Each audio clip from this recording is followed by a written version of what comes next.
तो आज आर्टिकल बहुत ही कम है। क्यों है? क्योंकि आज वो आईफे चालू है ना, इसी वजह से। अच्छा, हर चीज़ का जवाब मिलेगा किसी में। आर्टिकल कम इसलिए है कि अभी जो जम्मू कश्मीर की जो पहलगाम के अंदर घटना हो रखी है तो सब उस पर कंसिडर कर रखे हैं, इसलिए आर्टिकल ज़्यादा नहीं आ रहे आजकल। एक तो क्या है, क्लीन एआई आर्टिफिशियल इंटेलिजेंस के ऊपर है।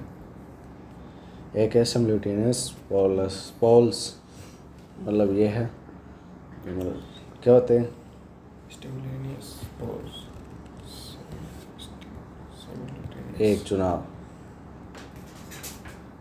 लोकसभा और राज्यसभा के दोनों के चुनाव क्या होने चाहिए, एक। फिर एक Indian cyber crime coordination centre, वह एक है साउथ चाइना सी। एक जो कोटेशन है, the more you feed your mind with positive thoughts that more you attract great things into your life. इन्हीं का समझाते रहो। जितनी Positive thoughts. पॉजिटिव थॉट, जितना सकारात्मक सोचोगे, जितना सकारात्मक चीज़ें अपने माइंड में लेके आओगे, उतने क्या होगे, अपने अच्छे महान विचार आएंगे तुम्हारे माइंड के अंदर और लाइफ के अंदर बहुत अच्छा कार्य करोगे। किसके क्या कैसे विचार होने चाहिए रोज़, सकारात्मक। नेगेटिव विचारों से क्या रहना है, दूर। रोज़ कौन कौन से विचार होने चाहिए, पॉजिटिव विचार। जितने ज़्यादा पॉजिटिव विचार फीड करोगे अपने माइंड के अंदर, उतने ही क्या होंगे, आपको great things into your life, उतनी अच्छी महान सोच, मतलब मतलब अच्छी अच्छी सोच के आएंगी आपके दिमाग में आएंगी, फिर आपकी लाइफ के अंदर भी वो क्या करेंगे अच्छे तरीके से। फिर government bring cyber crime centre I4C under PMLA, prevention money laundering act. तो देखो, the government has authorized Indian Cyber Crime Coordination Center to share and receive information from the Information Directorate under the Anti-Money Laundering Law, move aimed to detecting money trail and combating cyber frauds।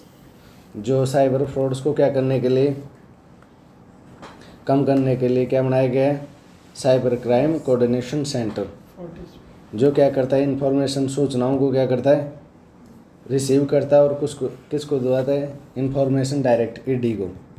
किसको, ED को। ये दोनों मिलके क्या कर रहे हैं, cyber crime को क्या करने के लिए, कम करने के लिए। कौन से के अंदर, एंटी मनी लॉन्ड्रिंग लॉ के अंदर। कौन से के अंदर, एंटी मनी लॉन्ड्रिंग। जो पैसों से संबंधित जो भी घोटाले हो जाते हैं, साइबर क्राइम, जो भी पैसों के, उनको कौन देखता है, ED। कौन देखता है, ED। In A notification dated April 25, the renew department under the finance ministry include the crime coordination centre under the section 66 of the prevention of money laundering act, जिसके अंदर ये डिटेक्टिंग की डिपार्टमेंट की वो की गई है। This would help share and receive information from the information director and other law information agency. This would help identify the mastermind behind cyber frauds. जो साइबर फ्रॉड हो जाते हैं, साइबर फ्रॉड क्या होते हैं,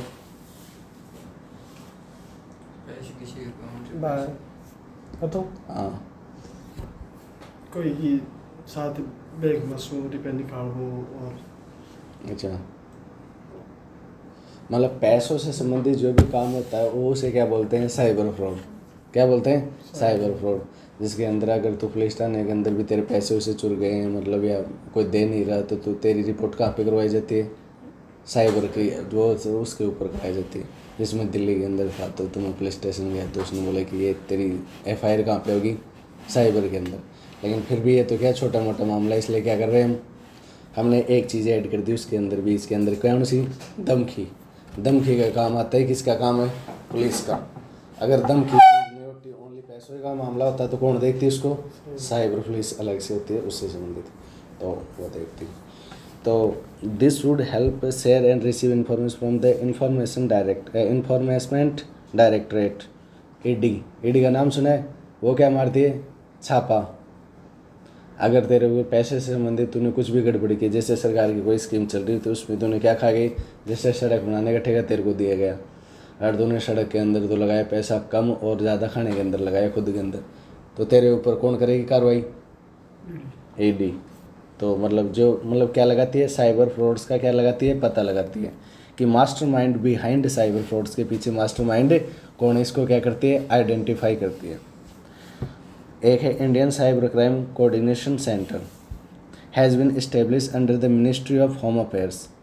Indian cyber crime coordination centre किसके अधीन काम करता है? गृह मंत्रालय के, मिनिस्ट्री ऑफ होम अफेयर्स, गृह मंत्रालय के अंडर में काम कौन करता है? Indian cyber crime coordination centre. Cyber crime जो कोऑर्डिनेशन सेंटर है वो किसके अंडर काम करता है? किसके अधीन कार्य करता है? गृह मंत्रालय के, किसके द्वारा? Ministry of home affairs. That deal with the cyber crime in the country in coordination and comprehensive manner, जिसके अंदर क्या करती है? कोऑर्डिनेट करती है और कॉम्प्रहेंसिव मैनर के अंदर करती है। The focus on tacking issues related to cybercrime for citizens, including empowering coordinations between various law enforcement agencies and stakeholders। क्या करती है? जो भी स्टेक होल्डर्स हैं, सिटीजन्स हैं, उनको क्या करती है? उनको एम्पावर करती है। किससे संबंधित? अगर पैसों से संबंधित अगर कुछ भी होता है तो इसके लिए क्या करती है? जिम्मेदार कौन रहती है? ये साइबर क्राइम वाले, और बाद के अंदर ये सिटीजन्स को इनको क्या करवाएंगे? हेल्प प्रोवाइड करवाएंगे। द सेंटर इज लोकेटेड कहाँ पे? इंडियन साइबर क्राइम कोऑर्डिनेशन का मुख्यालय कहाँ पे? दिल्ली के अंदर। कहाँ पे? दिल्ली के अंदर। किसके अधीन आती है? होम अफेयर्स के अंदर, मिनिस्ट्री ऑफ होम अफेयर्स, गृह मंत्रालय के अंदर। फिर the preventive of money laundering act कब बनाए? 2002 के बाद, 2002 के अंदर। कब बनाए? जो अभी अरविंद केजरीवाल थोड़े दिन पहले जो जेल के अंदर था, वो कौन से एक्ट के तहत था? Prevention of money laundering act. इस एक्ट के तहत उसने क्या किया? शराब घोटाले के अंदर, शराब नीतियों के अंदर क्या किया? घोटाला किया, जिसके अंदर इसको कौन से लॉ के तहत अंदर दिया गया? 2000 के enacted in January 2003 prevention of money laundering act के तहत। कौन से के तहत? PMLA के तहत, प्रिवेंशन मनी लॉन्ड्रिंग एक्ट। कब बनाया? 2002। The act seeks to combat money laundering in India has 3 main objective. इसके क्या है? 3 मेन ऑब्जेक्टिव हैं। किसके?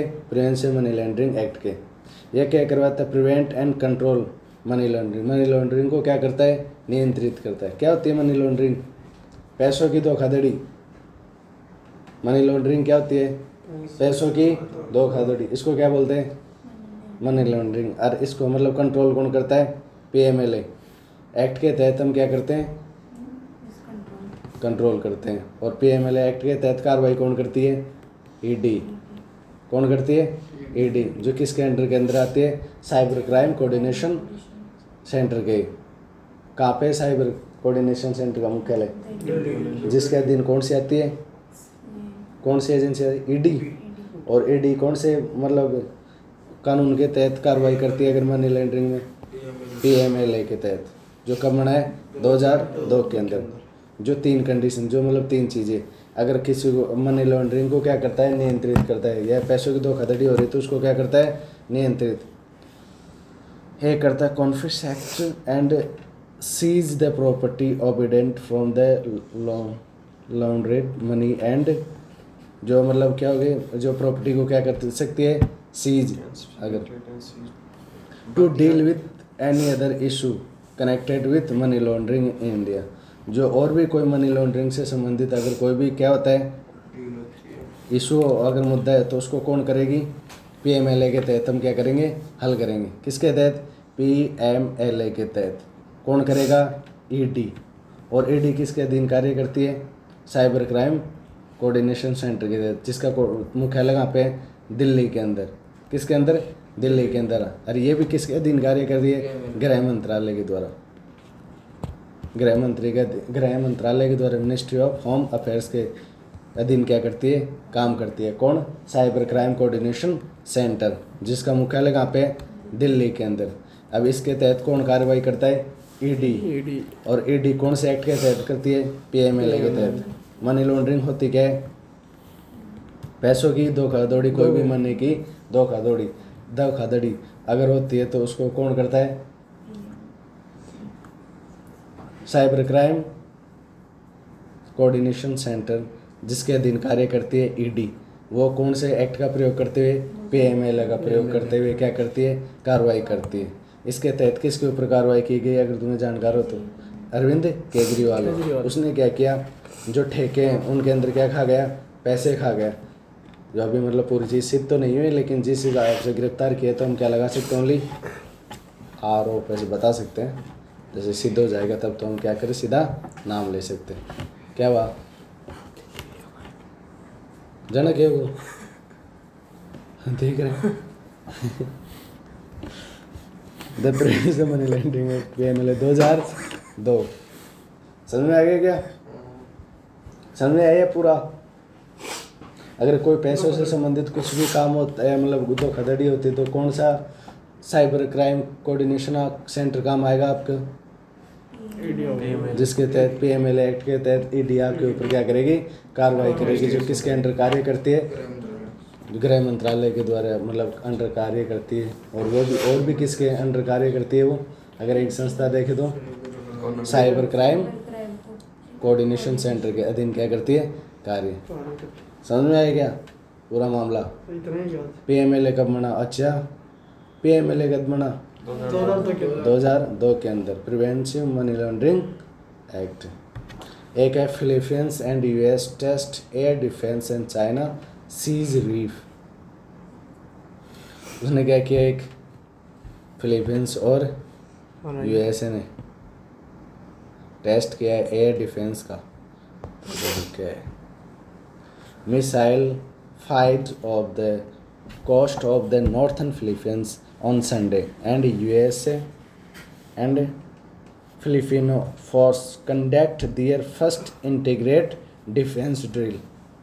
House after China said had seized control of a reef claimed by Manila. उसने क्या किया? यूएसए और फिलीपींस ने क्या किया? दोनों ने साथ मिलकर क्या किया? एक डिफेंस ड्रिल को क्या किया? टेस्ट किया है। क्या किया है? टेस्ट किया है। किसने? यूएसए और नॉर्थन इस फिलीपींस ने मिलकर। The Philippines and China have been angered in month of. ये बात हो रही है साउथ चाइना सी के अंदर। किसके अंदर? साउथ चाइना सी। क्या है साउथ चाइना सी?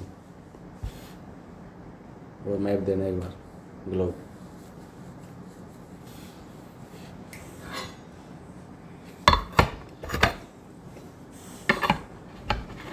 ये क्या है? चाइना।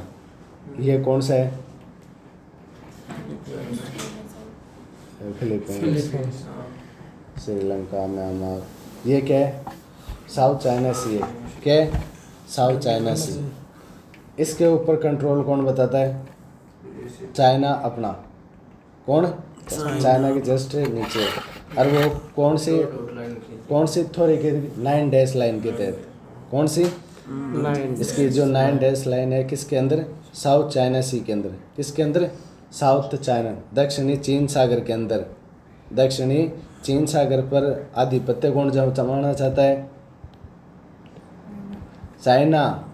और जो अपना आधार किसके आधार पर करता है कि ये 9 डैश थ्योरी है, लाइन है, जो इसके आधार पर क्या करता है कि यहाँ पे मेरे जो पूर्वजों ने क्या किए, ये लाइन जो खींची है यार, इस पे हमारा किसका अधिकार है? चाइना का अधिकार है। जिसके अंदर ये पैरासोल आइलैंड और स्प्रेटली आइलैंड, इनके ऊपर क्या बताता है? ये अधिकार, जबकि ये है नहीं इसके।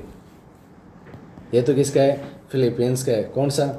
स्कॉर्बोरा जो ये आइलैंड है, ये किसका है? फिलीपींस का। लेकिन इसने इंटरनेशनल कोर्ट के अंदर भी वो किया है, इसने कोर्ट के इसने फिलीपींस के समर्थन में निर्णय भी दिया, लेकिन इसको भी क्या नहीं मान रहा? चाइना सही नहीं मान रहा। तो साउथ चाइना सी के अंदर कौन आधिपत्य स्थापित करना चाहता है? चाइना करना चाहता है। और कौन से मतलब क्या बताता है? कारण क्या बताता है? कि जो यहाँ पे एक 9 डैश लाइन है जो मेरे पूर्वजों ने खींची हुई है, इसलिए मेरा क्या इसके अंदर अधिकार है। अब ये बात मान कैसे लें कि साउथ चाइना सी से दुनिया का सबसे ज़्यादा क्या होता है, व्यापार। अब इतना व्यापार होता है कि जिसके अंदर मतलब क्या है, इसको कोई भी क्या नहीं दे सकता, ये चाइना को नहीं दे सकता, क्योंकि बहुत ही ज़्यादा क्या है, इम्पोर्टेंट है। तो ये इस लाइन के आधार पर क्या बताता है कि ये क्या है, जो दक्षिण चीन सागर वो किसका है, मेरा है। तो this sea hold tremendous strategic importance, for it is a location as it is the connecting link between the Indian Ocean and the Pacific Ocean through Strait of Malacca। Malacca जल संधि द्वारा क्या करती है, इसको जोड़ती है, किसको, प्रशांत सागर को हिंद महासागर से, किसको, प्रशांत महासागर को, कौन, साउथ चाइना सी। अब ये इसकी स्ट्रेटेजिक जो लोकेशन है वो क्या है, बहुत ही ज़्यादा क्या है, इम्पोर्टेंट है। क्यों है important, according to the United Nation conference and trade and development UNCTAD एक डाटा रिलीज करता है, वो बोलता है 1/3 of global shipping pass through, कि दुनिया की 1/3, कितनी, 1/3 जो जहाज़ें हैं ना वो कहाँ से, वो कर जाते हैं साउथ चाइना सी से। अब इसका इतना क्या है, इम्पोर्टेंस है, अगर इसके ऊपर चाइना कंट्रोल कर देगा तो कल तो वो बंदी कर देगा, इधर से कोई शिप नहीं जाएगी, जबकि दुनिया की कितनी शिपें हाथ से जाती हैं, 1/3। Trillions of trade which max it a significant geopolitical water body. यहाँ पे ट्रिलियंस का क्या होता है, व्यापार होता है, जो इसे भू जोग्राफिक क्या करता है, इसको जियोपॉलिटिकल क्या बनाता है, इसको इम्पोर्टेंस। अरे मतलब जियोपॉलिटिक्स का मतलब है कि इस जगह का इम्पोर्टेंस बढ़ जाता है।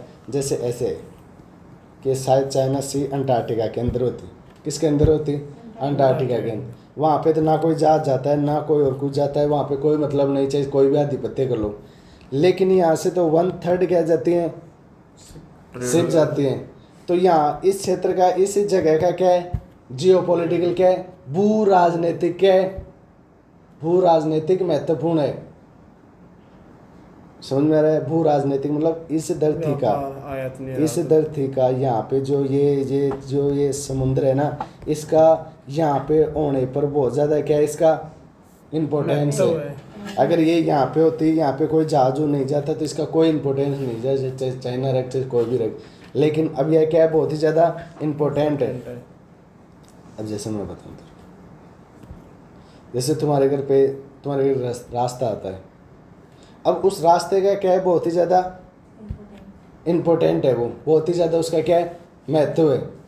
अब जो तुम्हारे इधर घर वो जाता है जैसे नड़ा माकर, उसका कोई ज़्यादा महत्व नहीं है, कि वो ज़्यादा यूज नहीं आता।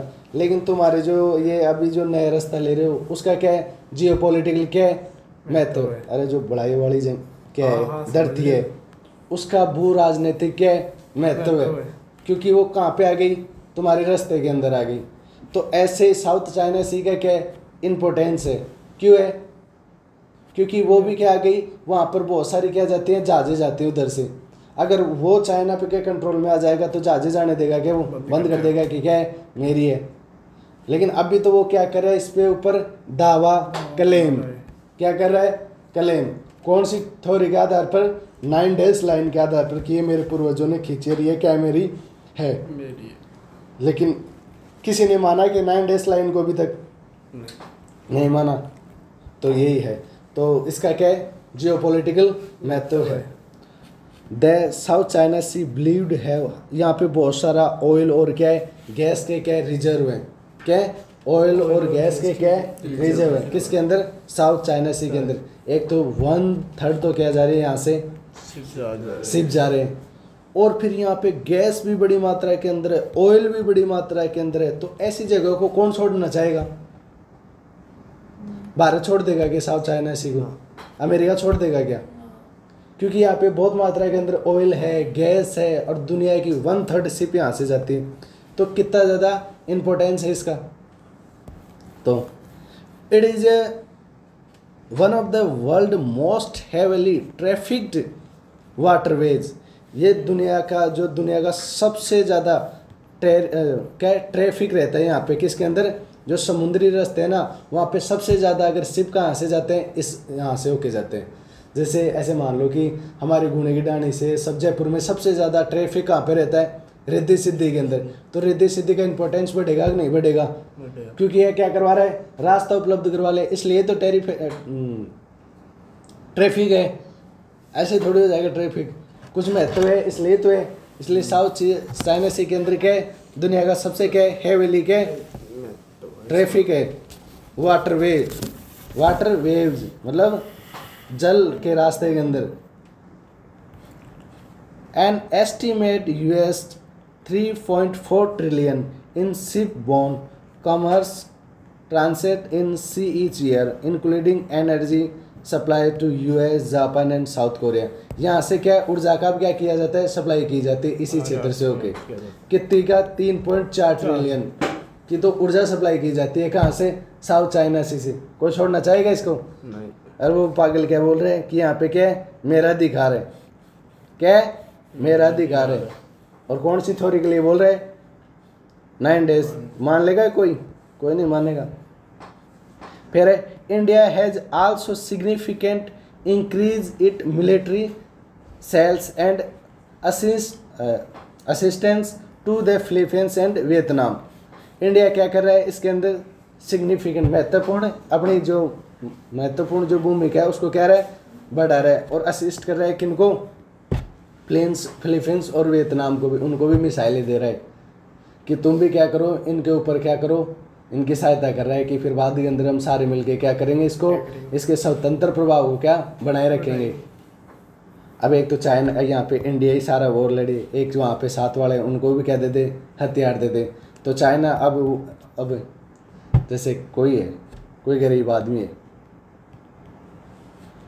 उसका कोई खेत है पर उसका कोई डॉक्यूमेंट्स नहीं है, लेकिन वो बहुत दिनों से क्या रह रहा है, वहाँ पे रह रहा है। यहाँ पे कोई आया पावरफुल आदमी है, वो सटक दे उसके खेत को क्या कर लेगा, छीन लेगा। लेकिन अगर कोई यहाँ पे अमीर आदमी होता है या पैसे वाला या पावरफुल होता तो कोई छीन पाता है क्या इसका खेत। तो इसलिए फिलीपींस इनका क्या है, वो थोड़े बाबड़े के छोटे छोटे हैं और गरीब हैं, उनको क्या कर रहा है चाइना, उनके आइलैंडों को क्या कर रहा है, छीन रहा है कि ये मेरा है, ये मेरा है। इसलिए भारत उनको क्या करवा रहा है, मिसाइल दे रहा है। क्या दे रहा है, मिसाइल। जब मिसाइल देगा तो फिर बाद के अंदर अगर कुछ करेगा तो वो भी क्या करेंगे, अटैक करेंगे। इसलिए उनको भी क्या करा है, एम्पावर करा है। किस को, फिलीपींस और Vietnam. In January 2022 India reached a deal with the Philippines for the export of 100 BrahMos subsonic anti-ship missiles। वहाँ पे कितनी मिसाइल देगा, 100 मिसाइल देगा। किसको देगा, ब्रह्मोस को। जब ब्रह्मोस मिसाइल है वो कितनी देगा, 100। किसको, फिलीपींस को। और 2023 में Vietnam become the first country receive fully operational light missile frigate from India. इसने एक ये दिया है, कौन ना, फुल्ली ऑपरेशन लाइट वाला, जो कब दिया है, 2023 के अंदर। किसने, भारत ने। किसको, वियतनाम को। क्यों दे रहा है, अगर इनके ऊपर अगर कंट्रोल भी करता है तो वो क्या करे, अपना लड़ाई तो कर पाए, इसलिए। तो अब एक बार रीजन करो, ये क्या है, साउथ चाइना सी इधर। इसके अंदर क्या बताता है, 9 dash थ्योरी के तहत क्या बताता है, चाइना अपना अधिकार। लेकिन वर्ल्ड इसको, जो वर्ल्ड है, विश्व इसको स्वीकार नहीं करता। क्यों नहीं करता, क्योंकि ये लाइन है, ये क्या है, फर्जी है, जो विश्व के अनुसार कि तो तूने झूठी क्या बना दी और नाम ले लिया पूर्वजों का। तो क्या करना चाहता है, यहाँ के संसाधनों का क्या करना चाहता है, प्रयोग करना चाहता है। इसलिए तूने झूठी क्या बना दी, 9 dash लाइन।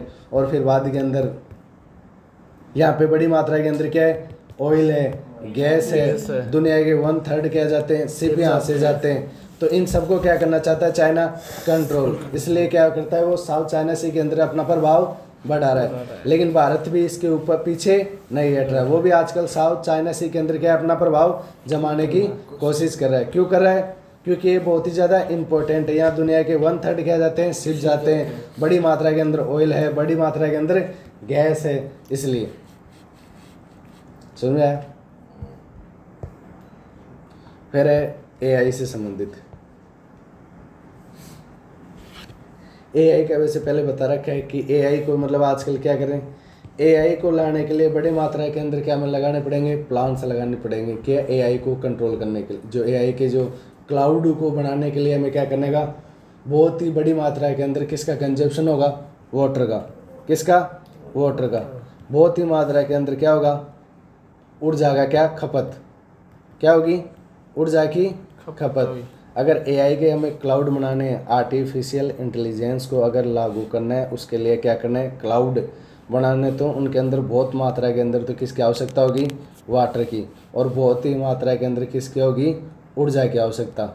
अब अगर ऊर्जा की आवश्यकता होगी तो भारत के अंदर ऊर्जा का निर्माण किससे होता है ज़्यादातर, कोयले से। किससे, कोयले से। अब वैसे भारत के अंदर कोयला इतना बर्न किया जाता है, अगर एआई का प्रयोग करेंगे हम तो फिर बाद के अंदर हमें कोयला को और जलाना पड़ेगा, और जलाएंगे तो बड़ी मात्रा के अंदर क्या होगा, कोयला जलेगा और सल्फर डाइऑक्साइड निकलेगी, जिससे क्या होंगे, पॉल्यूशन रही होंगी, और वाटर की इनकी क्या होगी, आवश्यकता। इसे समझे, ऐसा ही ये आर्टिकल है। तो इसे नीचे वाला देख लो, 26 मिनट हो गए। फिर जो कौन सा है, एक राष्ट्र और एक चुनाव, वन नेशन वन इलेक्शन, इसके बारे में के अंदर क्या है, ये आर्टिकल है। क्या है वन नेशन वन इलेक्शन, जैसे बताऊँ, अभी हमने पढ़ा कि हमारी क्या होती है, विधायिका होती है। क्या होती है, विधायिका। इसके अंदर दो चीज़ें आती हैं, तो संसद सेंटर के लेवल पर, और नीचे क्या आती है, विधानमंडल राज्यों के लेवल पर। अब हमारे संसद के चुनाव तो अभी किसके अंदर हुए, 2025 के अंदर। किसके अंदर, 2025 के अंदर संसद जो है लोकसभा के चुनाव।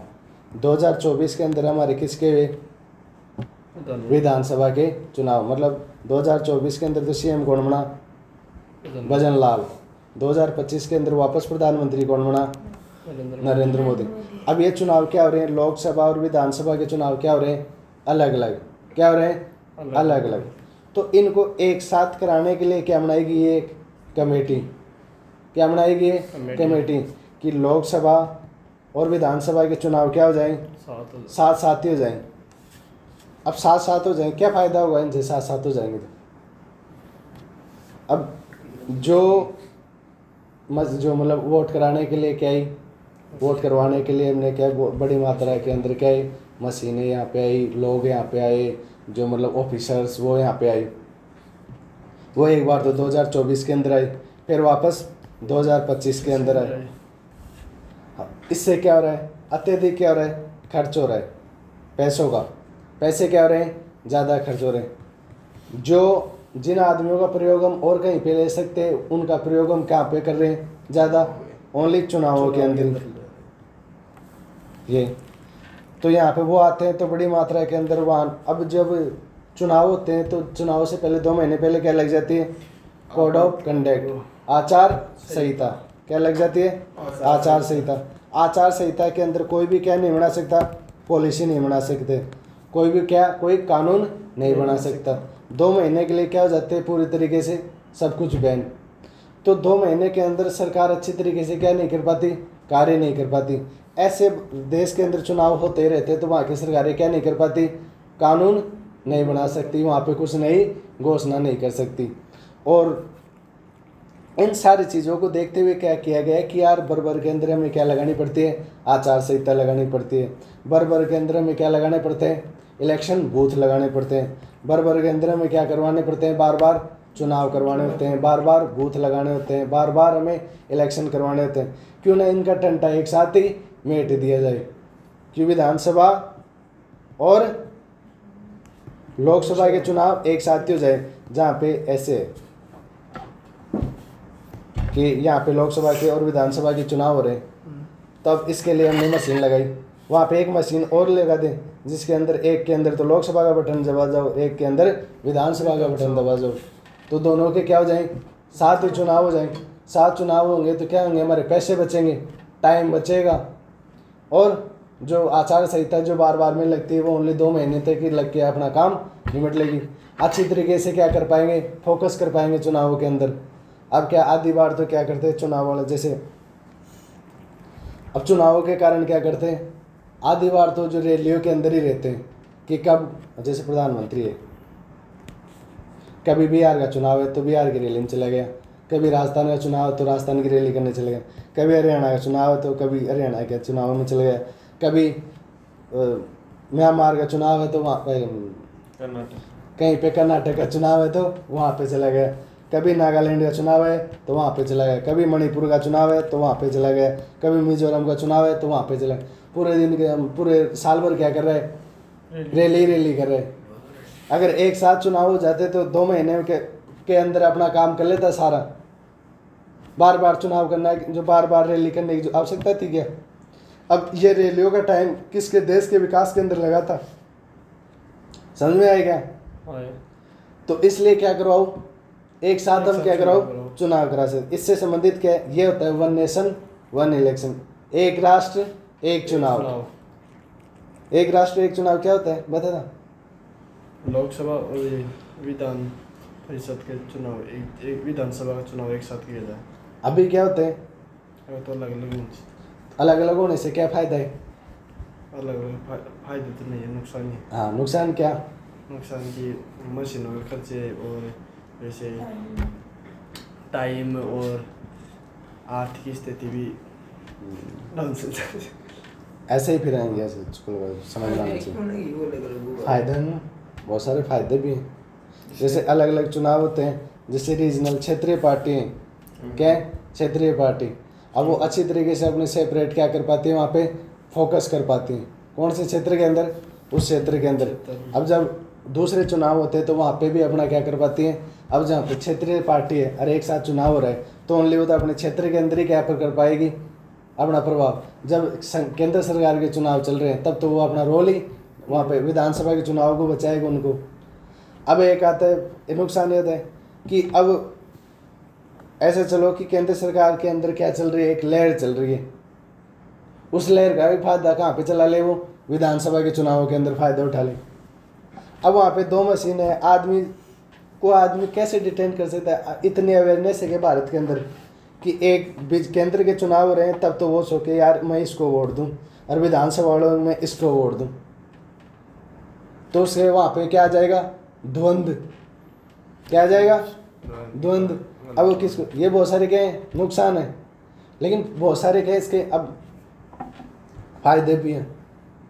एक साथ जो फायदे हैं वो बता ही दिए, एक साथ चुनाव होने से क्या होता है क्या नहीं होता, और बाकी क्या बता दें साथ साथ। लो, in its first such tour the joint parliamentary committee reviewing the legislations of introduction simultaneous elections will visit Mumbai and Dehradun from May 17 to 22 to seek the view to people।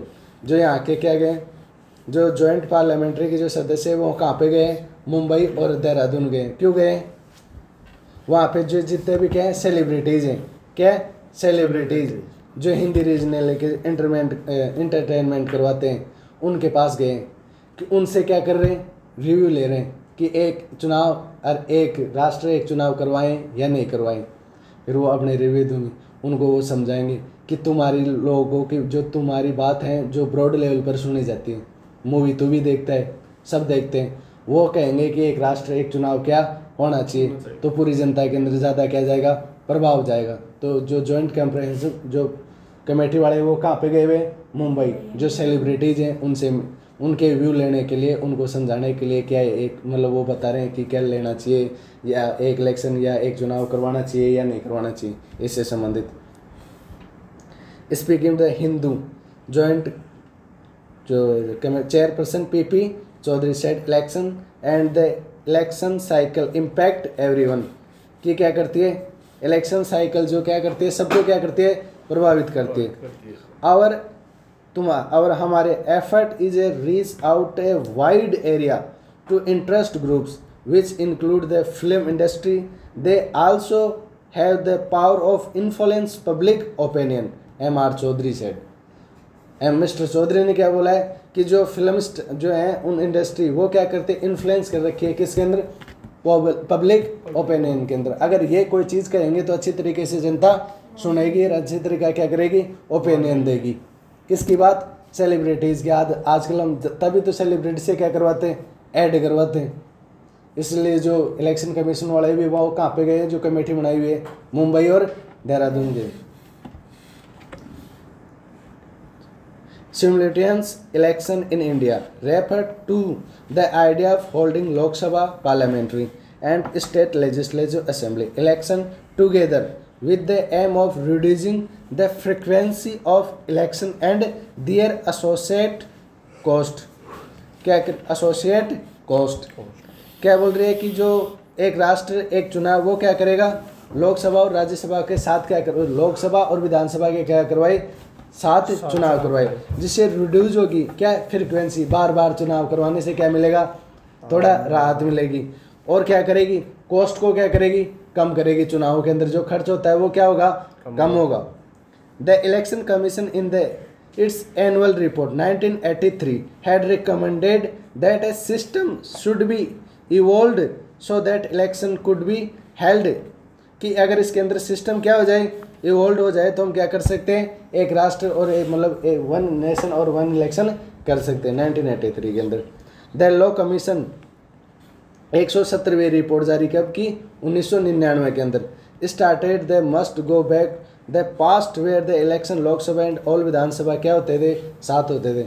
170वीं report किसकी, law commission की, किसकी, कानून समिति की। क्या उसकी report आई 170वीं। उसने कहा कि पहले भी तो क्या होते थे, अगर हम पीछे झांक के देखें तो पहले भी तो चुनाव एक साथ ही होते थे। तो कब कब हमारे एक साथ चुनाव हुए हैं, 1952 से 1951 के अंदर, 1957 के अंदर, 1962 के अंदर और 1967 के अंदर हमारे चुनाव क्या हुए हैं, साथ साथ हुए हैं। क्यों ना हम अभी भी क्या कर लें, साथ साथ कर लें, जिससे क्या अभी भी साउथ अफ्रीका के election to national as well provincial legislative are held, जो साथ एक साथ होते हैं। 5 year municipal election were held year, कि साउथ अफ्रीका के अंदर क्या होते हैं, एक साथ चुनाव होते हैं। स्वीडन के अंदर भी एक साथ क्या होते हैं, चुनाव होते हैं। तो ऐसे कर लें, वहाँ से देखें। फिर क्या है, it will reduce the high expenditure increase of conducting separate election every year. पर जो प्रत्येक साल जो क्या होते हैं, चुनाव होते हैं, उनके अंदर क्या होता है, एक्सपेंडिचर ज़्यादा होता है, तो उसको क्या करना, कम करना। क्या करके, एक साथ एक चुनाव करवा के। द प्रॉब्लम और frequent election lead to imposition of MCC over prolonged period of time which effect of normal governments. दस अगर हम सेम चुनाव करवाएंगे तो क्या होगी, जो हम बार बार चुनाव होते हैं उसमें जो क्या है, जो बार बार चुनाव करवाते हैं तो हमें बार बार क्या लगानी पड़ती है, आचार संहिता। तो उसका क्या करे, बोझ कम हो। जिससे अब आचार संहिता लगती है तो नॉर्मल गवर्नेंस पे क्या पड़ता है, एकदम सरकार एकदम नॉर्मल तरीके से काम करती है, जिस स्पीड से काम नहीं कर पाती, जिस स्पीड से वो करती है। लेकिन अगर हम बार बार चुनाव नहीं करवाएंगे तो फिर बाद में सरकार अच्छी तरीके से क्या करवाएगी, काम करवाएगी। फिर एक साथ चुनाव होते तो लीड ओवरकम टू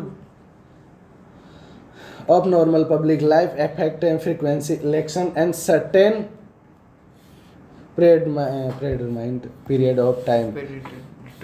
हाँ, जो ये क्या करते हैं, जो मतलब जो नॉर्मल लाइफ को क्या करते हैं, इफेक्ट करते हैं कि बार बार में क्या हो रहे हैं, चुनाव हो रहे हैं। तो अगर हम एक सर्टेन टाइम पीरियड के अंदर चुनाव करवाएं तो फिर क्या है, अच्छी तरीके से अपना ओपिनियन रख पाएँ। फिर ये फ्री चीज़ें देना बार बार। That term of Lok Sabha and Vidhan Sabha would normally क्या, कॉमन्स एंड एक्सपायर। तो फिर बाद के अंदर विधानसभा और लोकसभा क्या होंगी, एक साथ ही तो क्या होंगे, चुनाव कंडक्ट होंगे, एक साथ ही क्या होंगी, एक्सपायर होंगी। This focus on governance will increase in state of being continuously in election mode. हमेशा बाद में क्या रहती है, गवर्नेंस इलेक्शन के मूड में रहती है। किसके मूड के अंदर, चुनाव के मूड में, चुनाव के मूड के अंदर ही क्या करिए, कोई पॉलिसी का निर्माण करिए, लोभ लुभावनी लालच चेहरे सारे दे, हमेशा किसके मूड में, इलेक्शन। कुछ भी चीज़ करिए, एक शब्द भी बोल रही है, किसके मूड में बोल रही है, इलेक्शन के चुन।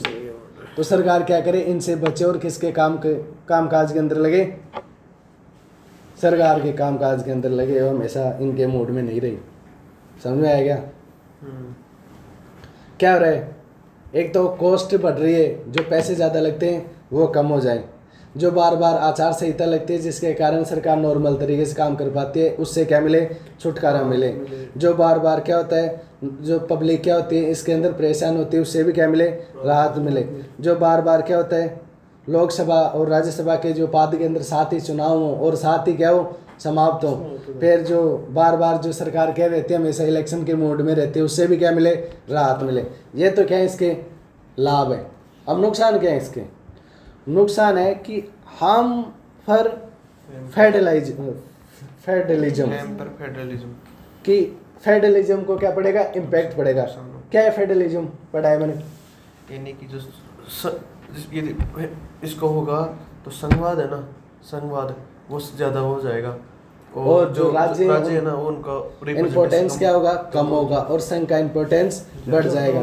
जबकि भारत का एक फेडरलिज्म है जिसके अंदर फेडरलिज्म को क्या होना चाहिए, अच्छी तरीके से इम्पोर्टेंस होनी चाहिए। लेकिन हम एक साथ चुनाव करवाएंगे तो फेडरलिज्म को क्या होगा, नुकसान पहुंचेगा।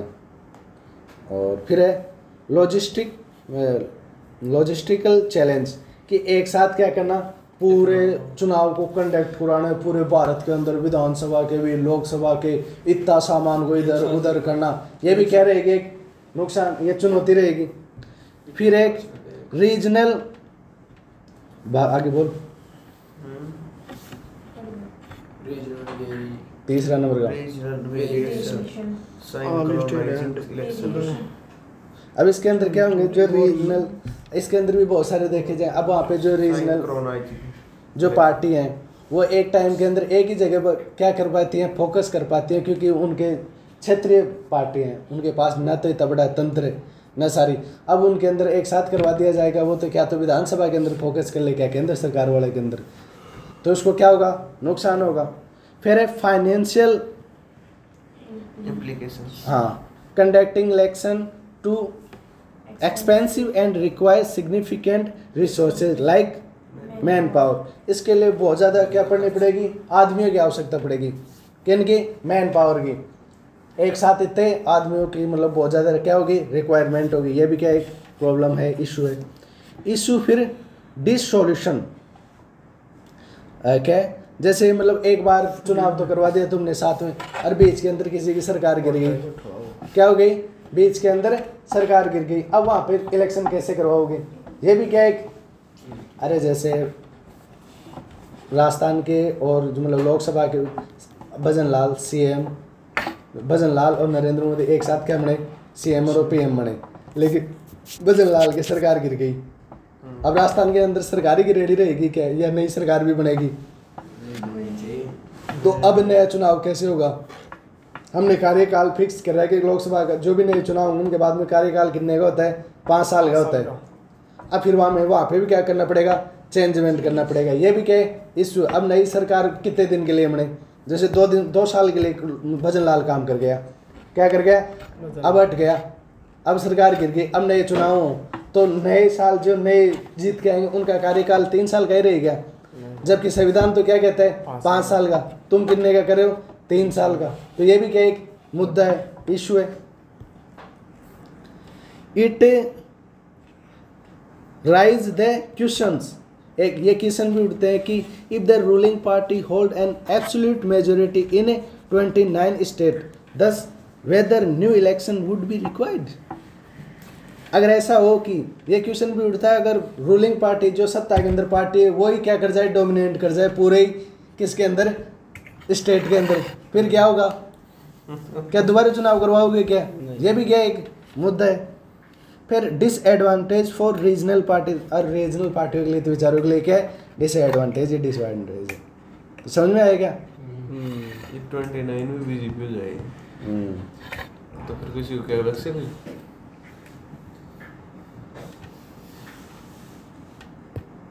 ठीक है, डन।